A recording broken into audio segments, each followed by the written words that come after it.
శ్రీమాత్రే నమః. సాధారణంగా అమ్మ మాట వింటే ఎవరైనా బాగుపడతారు. తండ్రి మాట విన్నా పైకెదుగుతారు. ఈ మాట ఎందుకు చెప్తున్నానంటే గత 4, 5 రోజులుగా సోషల్ మీడియాలో నడుస్తున్న గొడవ చాలా మంది డివోషనల్ ఛానెల్స్ ఫాలో అయ్యే వాళ్ళకి, లేదా సోషల్ మీడియా సాధారణంగా ఫాలో అయ్యే తెలుగు వాళ్ళందరికీ తెలిసే ఉంటుంది. అయితే ఇది ప్రత్యేకించి చెప్పాల్సిన అవసరం ఎందుకొచ్చింది అంటే, ఈ 4, 5 రోజులుగా జరుగుతున్నటువంటి గొడవ నేనైతే నాకు అంతగా టైం ఉండదు. మొదట అసలు ఇంట్లో పనులు, రెండోదిన ఆఫీస్ పనులు ఇవన్నీ చూసుకుంటూ దొరికిన కొద్ది సమయంలో నేను నాకు తెలిసిన మంచి నలుగురికి చెప్పాలి అనే ఉద్దేశంతో స్టార్ట్ చేసిన యూట్యూబ్ ఛానల్.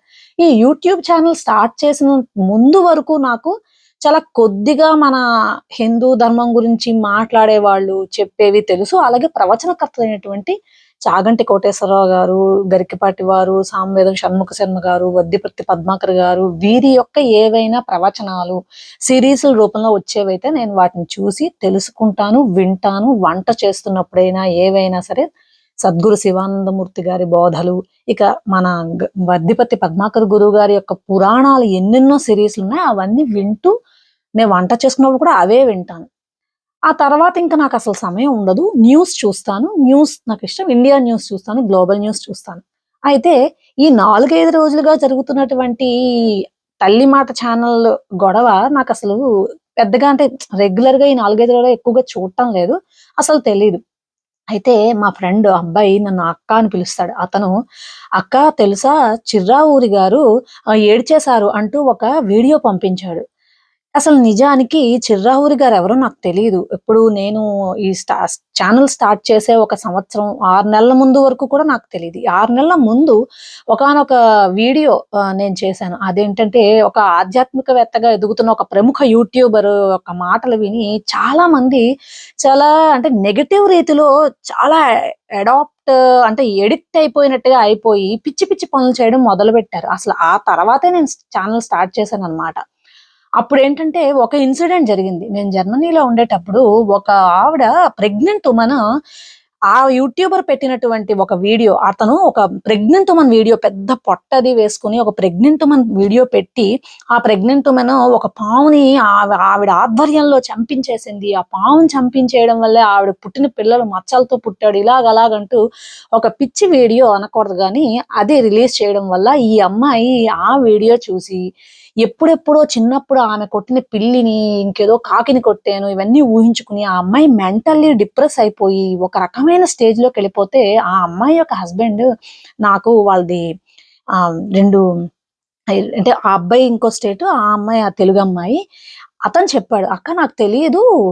దీదీ ఇలా జరిగింది. తను ఆ వీడియో చూసి నాకర్థం అవ్వట్లేదు. అంత మెంటల్‌గా డిస్టర్బ్ అయిందంటే" ఆ తర్వాత నేను ఆ వీడియో చూసిన తర్వాత ఆ అమ్మాయిని మందలించి మెల్లమెల్లగా కౌన్సెలింగ్ ఇచ్చాక ఆ అమ్మాయి మారింది. అంటే ఎప్పుడెప్పుడో మనం చేసే తప్పులకి దీనికి రిలేట్ చేసేసుకొని, ఇతను చెప్పాడు కాబట్టి నేను కూడా ఏదో నాకు పుట్టే పిల్లలు కూడా ఈ రకంగా అయిపోతారేమో అనే ఒక ట్రాన్స్‌లోకెళ్ళిపోయిందనమాట. అంటే యూట్యూబ్ ప్రభావం మనుషుల మీద ఇంతగా ఉంటుందా అని నేనైతే అసలెప్పుడూ అంతలా ఉన్నవాళ్ళని చూడలేదు. దీనికి కారణం కూడా ఏంటి తెలుసా? చిన్నప్పుడు మేము చదువుకున్నప్పుడు గవర్నమెంట్ స్కూల్‌లో చదువుకున్న అమ్మానాన్నల మాట వినను, ఏదో కొంతవరకే టీవీ ప్రభావం చూసేవాళ్ళం. ఫోన్‌లు ఇంత ఎక్కువగా లేకపోవడం, యూట్యూబ్ ఇంత ఎక్కువగా లేకపోవడం. రెండోదేంటంటే చదువు, ఫ్రెండ్సు, ఆటలు ఏదో ఇవే. ఇంతకు మించిన వేరే ప్రపంచం తెలియని రోజులనమాట. కానీ ఇప్పుడేంటి యూట్యూబ్ ఎంతగా అభివృద్ధి చెందింది అంటే, దాన్ని మంచికి వాడుకోవాల్సిన వాళ్ళు వాడుకుంటున్నారు. చెడుగా దాని మీద ప్రభావవంతమయంగా దాని మీద పనిచేసే వాళ్ళు కూడా ఆ రకంగా నెగెటివ్ ఇంపాక్ట్ ఎక్కువైపోతుందనమాట. అయితే చిర్రావూరి గారి విషయం ఎందుకొచ్చిందంటే, నాకెలా తెలిసారు అతను అంటే, నేను ఈ యూట్యూబరు ప్రభావం ఆ ప్రెగ్నెంట్ వుమన్ మీద పడిన తర్వాత నేను కొన్ని కొన్ని వీడియోస్ చూసి అతను చెప్పేవి సగం చాలా మంది నేను అతని మీద ఒక వీడియో కూడా చేశాను. అతని పేరు పెట్టే చేశాను. చేస్తే కొంతమంది నన్ను సపోర్ట్ చేసేవాళ్ళు. "అతని పేరెందుకండి పెట్టారు? వదిలేయవలసింది. మిమ్మల్ని కూడా తిట్టడం మొదలుపెడతారు" అంటూ. ఇక ఆ వారాహి పూజల గురించి చెప్పినప్పుడైతే అతని ఫాలోవర్స్ ఇచ్చి తిట్లుకైతే ఇంకా చాలా ఒక రేంజ్‌లో మా ఇంట్లో వాళ్ళు కూడా భయపడిపోయి అతని గురించి అసలు వీడియోలు చెయ్యకు, మానేసేయి, వద్దు అంటూ నాకు నచ్చచెప్పే ప్రయత్నం కూడా చేశారు. అయితే ఇప్పుడెందుకు మళ్ళీ వీడియో చేస్తున్నావు అని అంటారేమో. చిర్రావూరి గారు ఏడ్చేశారు అన్న విషయం చెప్పాను కదా! అసలు చిర్రావూరి గారు తెలిసింది కూడా అప్పుడే. నేను శ్రీ శ్రీ శ్రీ జగద్గురు విధుశేఖర భారతీ తీర్థ స్వామి వారితో అతను చేసిన ఇంటర్వ్యూలో కూడా స్వామివారు చెప్పింది ఒకటైతే, వాళ్ళు ప్రొజెక్ట్ చేసింది ఇంకొకటిగా ఉండడంతో చాలా బాధనిపించింది. ఏంటి స్వామివారిని కూడా దీనికోసం వాడేసుకోవాలా? మళ్ళీ నేను అలాంటి వ్యక్తిని కాదు అంటూ వాళ్ళ ఫాలోవర్లలో కొందరైతే చాలా డెడికేటెడ్‌గా మరి ఫేక్ ఐడీలని అతనంటారు. డెడికేటెడ్‌గా వచ్చి అతని మీద ఎవరైనా వీడియో చేసినా, ఏం చెప్పినా సరే తిట్టడం, నిన్ను చంపేస్తాం, ఆ పూజలు చేసి, ఈ పూజలు చేసి అనడం ఇలాంటి బెదిరింపులు వస్తూనే ఉండేవి. సరే నేనసలు నెగటివిటీ జోలికి వెళ్ళదలుచుకోలేదని చెప్పి నేను నాకు అసలు తీరిక కూడా అంత ఉండదు. నాకు ఈ పనులు, ఆఫీసు వీటితోనే బిజీ అయిపోతా. ఇంకా అతను కొంతమంది ఫాలోవర్స్ నువ్వేమైనా పెద్ద చదువుకున్నదానివా? మా గురువుగారు చాలా సాఫ్ట్‌వేర్‌లో చదువుకున్న వ్యక్తి అని. చాలా మంది చదువుకున్న వాళ్ళున్నారండి. చదువుకోవడం పెద్ద గొప్ప కాదు. నిజానికి వేద పండితులు, వేదం ఇది చాలా గొప్ప.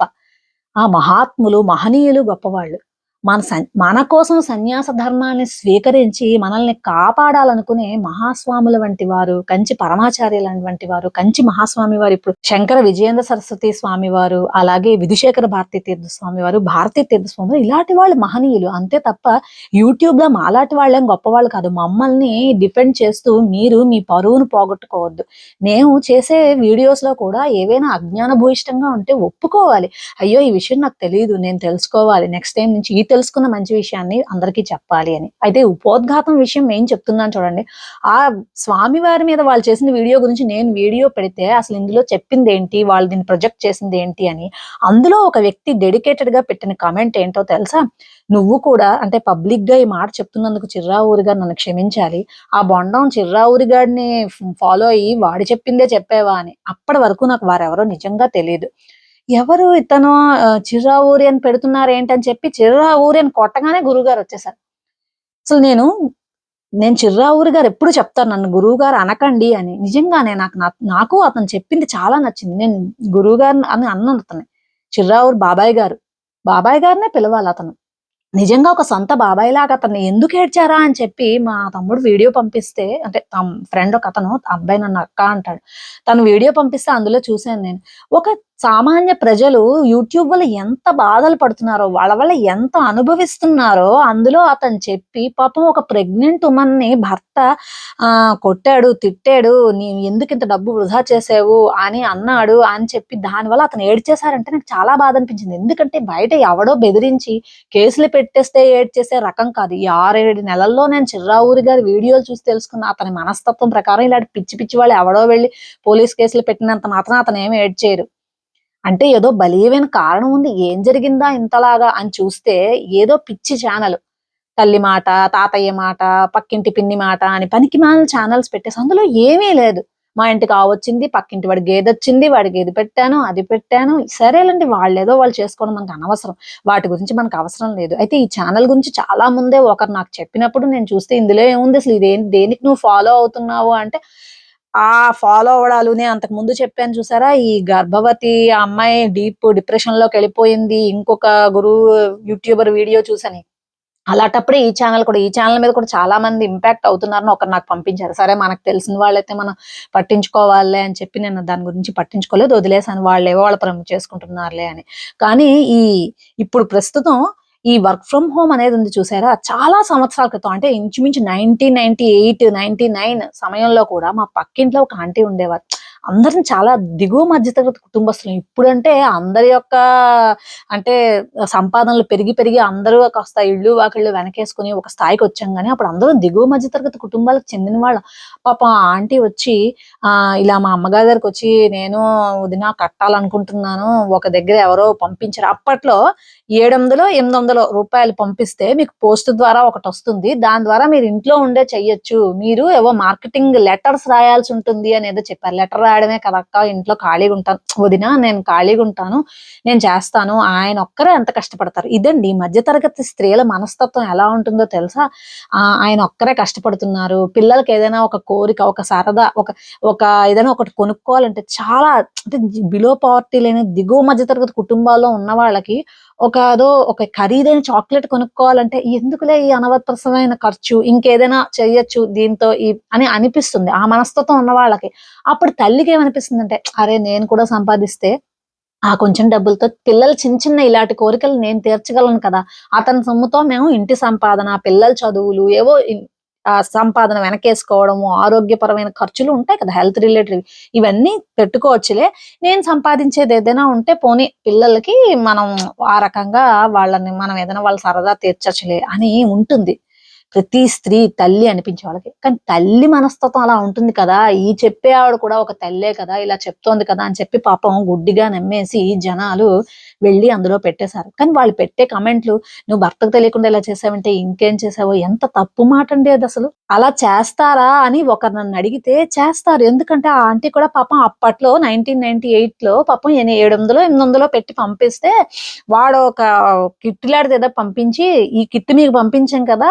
ఇలాగే నువ్వు ఇవన్నీ జిరాక్స్‌లు తీయించుకొని మరో 10 మందికి పంపించు. వాళ్ళని డబ్బులు పంపించమను. సో, నువ్వు నాకు 800 పంపించావు కాబట్టి నువ్విలా ఓ 10 మందికి పంపించావనుకో, నీకు 10 మంది నుంచి 10, 800 వస్తాయి. 8000 ఇలా చెయ్యి" అని చెప్పి పంపించాడు ఆ ఉత్తరంలో. ఆవిడ షాక్ అయిపోయింది.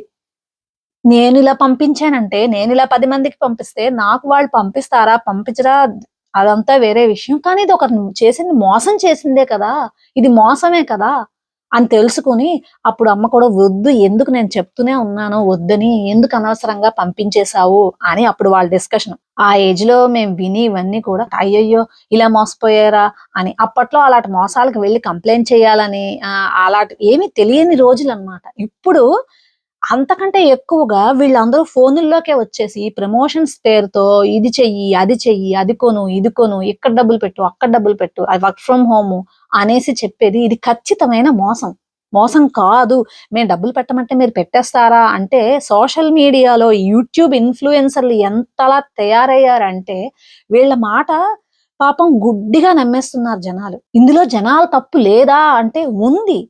ఉంది. కానీ ప్రతివాడు చెప్పేది నమ్మకూడదు అనే అవగాహన లేని వాళ్ళు ఒకరు, ఇద్దరు కాదండి. చదువుకున్నా సరే ఈ ఇన్‌ఫ్లూయెన్స్‌లో ఎంతమంది పడిపోతున్నారో ఇంకొక ఉదాహరణ చెప్తాను. ఆ మధ్య కాలంలో ఒకరు టీచరే బాగా చదువుకున్న వ్యక్తి. ఆమె నాకు చెప్పిన విషయం ఏంటంటే నేనొక వీడియో చూసాను. అందులో ఒక ఆవిడ చెప్తుంది బిర్యానీ ఆకు ఇలాగా కాల్చి గాల్లో ఆ బూడిదని గాల్లో ఊదుతూ నాకు ఒక 10,00,000 రావాలి, 20,00,000 రావాలంటే వచ్చేస్తాయట. మన కోరిక ఎంత పెద్దదైతే అన్ని ఎక్కువ రోజులు చెయ్యాలట. అలాగా చేస్తే మనకొచ్చేస్తాయి. యూనివర్స్‌లోకి చెప్తే యూనివర్స్ నాకు డబ్బులివ్వు, డబ్బులివ్వు అంటే వచ్చేస్తాయట. నేను వెంటనే ఏంటి ఇలా ఆలోచిస్తున్నారు? ఇంత చదువుకున్న వ్యక్తి ఇలా ఆలోచిస్తున్నారేంటి? అని చెప్పి సరే నేనేం మాట్లాడలేదు. ఎందుకంటే ఒక స్టేజ్ దాటిన వాళ్ళకి మనం సలహాలివ్వలేం. వాళ్ళంతట వాళ్ళే తెలుసుకోవాలి. ఏమి తెలియని వాళ్ళనుకో నీకేమైనా పిచ్చా? అదేంటి ఈ మాయలో పడతావు? అని చెప్పి బుద్ధి చెప్పొచ్చు. కానీ చదువుకున్న వాళ్ళలాంటి వాళ్ళు కూడా ఇలాంటి పిచ్చి మాయలో పడిపోతున్నారు. ఆలోచించండి. ఏముంది ఒక బిర్యానీ ఆకే కదా! ఓ ₹10 కొనుక్కుంటే ఏముంది? ఇవాళ బిర్యానీ ఆకు వరకు వెళ్ళిన మనం రేపొద్దున ఇంకోటి ఒక్కటి ఆలోచించండి. ఒక పనికొచ్చే వస్తువుని బూడిద చెయ్యమన్నారు అంటే, అది ఆలోచించండి. అది మంచా, చెడా మనకే తెలుస్తోంది కదా! మంచా, చెడా మనకే తెలుస్తుంది కదా! అదే బిర్యానీ ఆకుతో నువ్వు నిజంగా బిర్యానీయే వండు. ఏదో ఒకటి మనం వండుకొని తినేదే. దాన్ని భగవంతుడికి నివేదించి, ఆ బిర్యానీని తీసుకెళ్ళి ఒక పేదవాడికి ఆకలన్నవాడికి పెట్టావనుకో, అప్పుడొస్తుంది నీకు డబ్బు.